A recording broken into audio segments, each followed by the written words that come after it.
High, আজকে তোমাদের সাথে শেয়ার করব চুই সেমাই বা চুই পিঠার একটা রেসিপি। তো এই প্যাকেটটা আমি নিয়েছিলাম আমানা থেকে। তো প্রথমেই হচ্ছে আমি একটা প্যান গরম করে তাতেই চুইগুলো দিয়ে দিলাম। এখন এটাকে আস্তে আস্তে একটু ভেজে নিব যাতে লাল লাল না হয়ে যায়। এটার জন্য আস্তে ফ্লেম রাখতে হবে। এরপর আগে থেকে জাল করে রাখা দুধের মধ্যে আমি ভেজে নেওয়া চুইগুলো দিয়ে দিলাম। এখন এটাকে অনবরত নাড়তে হবে যাতে নিচের দিকে একদম লেগে না যায়। আর ঠিক মতন সিদ্ধ হয়ে যাওয়ার পর এতে আমি অ্যাড করে দিচ্ছি আমার স্বাদ মতন চিনি। তোমরা যেরকম মিষ্টি খেতে পছন্দ করো সেই অনুযায়ী চিনিটা অ্যাড করে দিও।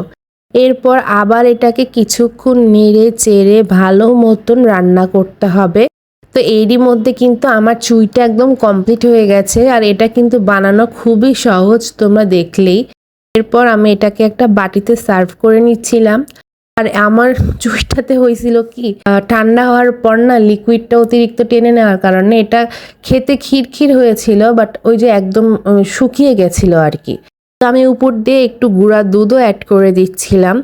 আর এটা হলো চুইয়ের ফাইনাল লুক আমার চুই সেমাই বা চুই পিঠা যাই বলো আর কি। তো এই তো, তোমরা কে কে চুই খেতে পছন্দ করো অবশ্যই কিন্তু কমেন্টে জানিও। আমার তো চালের পায়েসের থেকেও এই চুই পিঠা বা চুই সেমাইটা খেতে বেশি মজা লাগে। তো আজকের মতন এখানেই শেষ, সবাই ভালো থেকো, আজকের মতন টাটা।